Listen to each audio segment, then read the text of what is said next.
New Relight opticals and computerised I clinic. हमारे यहाँ Sarojini hospital के आई स्पेशलिस्ट डॉक्टर अवेलेबल। अपनी आंखों का मुफ्त मुआयना करवाइए। जी हाँ। अस्सलाम वालेकुम नाज़रीन, 7H न्यूज में आपका इस्तकबाल है। HYC सलमान खान ने मीडिया से बात करते हुए ये कहा कि जुबली हिल्स कॉन्स्टिट्यूएंसी से वो अपनी किस्मत आजमा रहे थे एक इंडिपेंडेंट कैंडिडेट की तरह, लेकिन इनके साथ साजिश करते हुए इनका नॉमिनेशन रिजेक्ट कर दिया गया, ऐसा इन्होंने कहा। बल्कि इनके और 4 नॉमिनेशन डाले गए थे, वो भी रिजेक्ट कर दिए गए। अब ऐसे हालात में सलमान खान ने BRS पार्टी में शुमालियत अख्तियार कर ली और इन्होंने अब ये तय कर लिया है कि ये कांग्रेस पार्टी को हराएंगे और BRS पार्टी को ये जिताएंगे। इसीलिए कि KTR ने जुबली हिल्स कॉन्स्टिट्यूएंसी के रहने वाले लोगों के लिए कब्रिस्तान की जगह देने का वादा किया है। अगर वहां जमीन नहीं रही तो भी ये अपने पैसों से 2-4 एकड़ जमीन खरीद कर ये जुबली हिल्स कॉन्स्टिट्यूएंसी की आवाम के लिए कब्रिस्तान की जगह देंगे। आइए देखते हैं ये रिपोर्ट। अस्सलाम वालेकुम रहमतुल्लाहि बरकातहू। अल्लाह का मैं शुक्र अदा करता हूँ और उसके बाद में जुबली हिल्स के तमाम यहाँ की आवाम का और ज़िम्मेदारान का मैं शुक्रिया अदा करता हूँ। जैसा कि आप सब जानते हैं कि जुबली हिल्स बाई इलेक्शन का वक्त चल रहा है और इस वक्त में काफ़ी सारे जो है ना लोग अपनी किस्मत आज़मा रहे और वैसा ही आपका भाई जो है किस्मत आज़माने के लिए जो है ना नॉमिनेशन फ़ाइल किया था, मगर कांग्रेस ने इस नॉमिनेशन को बड़ी साजिश के तहत और बड़ी जो है ना प्लानिंग के तहत मेरे नॉमिनेशन को कैंसिल करवा दिया। अब मैं आता हूँ कि BRS को सपोर्ट मैं किया हूँ। इसके बाद जैसा ही कांग्रेस ने मेरा नॉमिनेशन कैंसिल करवाया, उसके बाद मैंने फ़ैसला लिया और यह फ़ैसला तमाम वो ज़िम्मेदारों के साथ बैठ कर लिया। यहाँ पर के तमाम मेरे जो जितने बुज़ुर्ग मेरा साया है, तो उनसे मैंने पूछा और मैं फ़ैसला लिया और मेरे वालिद हो या मेरे ज़िम्मेदार हो, उन सब से मैंने पूछकर ये फ़ैसला लिया। इसलिए फ़ैसला लिया क्योंकि कांग्रेस ने जो वादे किए थे वो वादों में से कोई वादा इनका पूरा नहीं हुआ। हाँ, मानता हूँ कि BRS के दौरे हुकूमत में कुछ चीज़ें हुई है, कुछ चीज़ें नहीं हुई है, और कांग्रेस की दौरे हुकूमत में कुछ भी नहीं हुई, क्योंकि BRS ने तो भी बहुत काम किया। मगर चलिए 2 साल का अगर हिसाब ले, ये 2 साल में कांग्रेस की हुकूमत ने एक छोटी सी जो है ना, एक समझो एक डबल बेडरूम बोलो या इंदिरा इल्लू बोलो, वहाँ पर एक ईंट भी नहीं रखा। उल्टा हमारे से खींच लिया। क्या खींचा? कोड़ंगल में हमारे 3 कब्रिस्तान खींच लिए। बनाना तो दूर की बात, देना तो दूर की बात, कांग्रेस ने लेने का काम किया, देने का काम कुछ भी नहीं किया। हाँ, चलिए BRS की अगर बात है तो BRS में हाँ यकीनन जो है वहाँ पर मुसलमान कायदीन मौजूद थे, मगर कांग्रेस के दौरे हुकूमत में 2 साल ये हो गए। हाँ, मिनॉरिटी डिक्लेरेशन हुआ ना, मिनॉरिटी डिक्लेरेशन का कोई अता है ना पता है, ना मुसलमानों के कायदीन का ना आता है ना पता है। तो हमको जो नुकसान सबसे ज़्यादा जो हो रहा था वो कांग्रेस से हो रहा था। हालांकि कांग्रेस ने हमको हर चीज़ देने का वादा किया, पोस्ट देने का वादा किया, सब देने का वादा किया अल्लाह के फजलो करम से, मगर आपके भाई को कोई चीज़ की ज़रूरत नहीं थी। जो चीज़ की ज़रूरत थी वो चीज़ कब्रिस्तान थी, मगर जो हुकूमत में है वो लोग नहीं दे सक रहे। इसीलिए नहीं दे सक रहे क्योंकि इनके दिल में नहीं है देना, क्योंकि अगर ये दे देंगे तो दूसरा तबका नाराज़ हो जाएगा। तो ये बहुत बड़ी वजूहात है। ग्राउंड पे आकर देखना पड़ेगा, मालूम करना पड़ेगा। खाली सोशल मीडिया पे अगर कोई बोल दिया सुन लिए नहीं, आपको ज़मीन पे आकर मालूम करना पड़ेगा कि यहाँ पर हकीकत है क्या। तो सबसे ज़्यादा नुकसान अगर मिनॉरिटीज़ को हो रहा था तो वो कांग्रेस जो है ना, कांग्रेस से हो रहा था। अज़हरुद्दीन साहब को यहाँ पर इलेक्शन लड़ाए, खैर किस्मत में उनका नहीं था जीतना, वो हार गए। तो उसके बाद में यहाँ पर प्री प्लान तरीके से एक चॉकलेट दे दिए MLC का, वो बेचारे चले गए। उसके बाद यहाँ से मुसलमान कायदीन का नामो निशान हट गया। ना तो कहीं कैबिनेट में मिनिस्टर है, ना कहीं है, कोई भी नहीं है। तो नुकसान एक साजिश के तहत कांग्रेस से मिनॉरिटीज़ का हो रहा था। BRS में है जो हुआ काम वो मंजर आम है। हाँ, ये नहीं नाकामियाँ हम देखेंगे, इनकी कामयाबी भी देखना पड़ेगा। तो हम इनकी कामयाबी देखें, नाकामयाबी देखें। तो दोनों तरफ हम ये देखकर फैसला लिए कि बीआरएस बेहतर है। तो हम बीआरएस को फैसला करें कि हम बीआरएस को जिता कर लाएंगे। सर ये भी एक सवाल ये था कि आप जैसा बीआरएस में गए तो आपको तौख़ुन दिलाया गया कि इलेक्शन के बाद में या आपको कभी मतलब कब्रिस्तान मिल जाएगा, इसका आपको कोई भरोसा है? बिल्कुल भरोसा है। जिस तरह से केटीआर साहब के अल्फाज थे कि ख़बरस्तान देने का वादा करे, अगर देखिए हुकूमत तो उनकी है, अब लड़ेंगे 2-3 साल तो लड़ेंगे। ऐसा नहीं कि हुकूमत बनने के बाद ही हरकत में आएंगे, लड़ेंगे। उनका वादा था लड़ने का, इंशाल्लाह हमारे साथ खड़कर लड़ने का वादा है। अगर ये लोग दे दिए तो ठीक है, अगर नहीं दिए तो केटीआर साहब ने ये कहा कि अगर क्यों ना जुबली हिल्स में ही क्यों ना अगर कहीं प्राइवेट जगह अगर ख़रीद कर देना पड़े तो मेरे जेब से मैं 2 एकड़ ज़मीन ख़रीद कर दूंगा।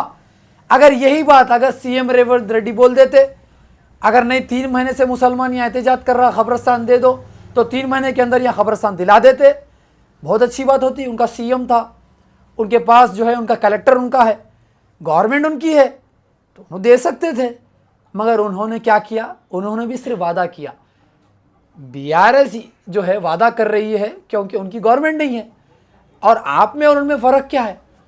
और इसीलिए हम बीआरएस के साथ गए, क्योंकि तुम भी जो है हुकूमत में रह के वादा कर रहे। तो हमको ज़्यादा भरोसा बीआरएस पे, इसीलिए क्योंकि उन्होंने कम से कम 10 साल में कुछ काम किया। 2 साल में इन्होंने क्या काम किया, कुछ भी नहीं किया ना।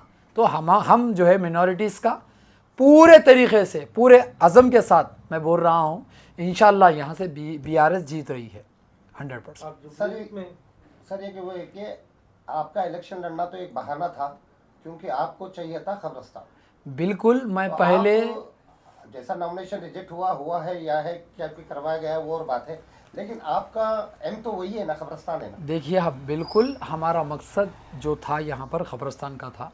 मैंने ये बात बीआरएस को भी कही थी, कांग्रेस को भी कही थी। जी हाँ। मगर बीआरएस इख्तिदार में फ़िलहाल नहीं है, कांग्रेस इख्तिदार में है।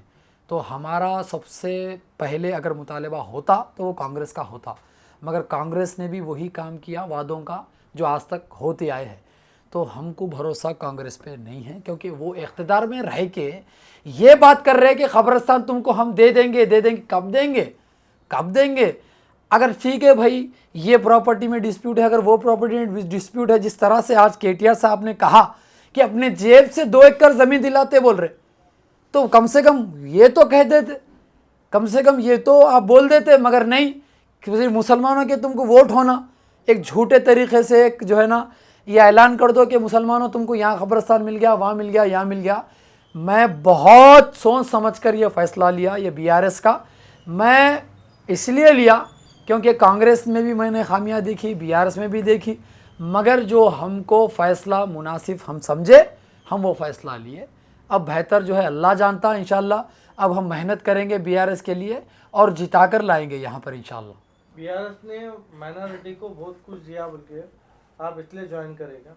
बिल्कुल दिया ना, मिनॉरिटीज़ को बहुत चीज़ हासिल हुई। मिनॉरिटीज़ को ऐसा नहीं है कि ये लोग, देखिए आप में और मेरे में खामियां भी होती, खूबियां भी होती।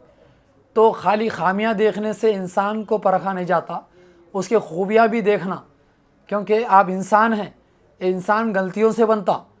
आप में और हम में कई ऐसे गलतियां होती है, मगर सिर्फ इंसान को सिर्फ गलतियों की बुनियाद पे अगर खड़ा कर देखेंगे तो तरक्की नहीं मिलती, ना आपकी कोई रिश्तेदारी बनती।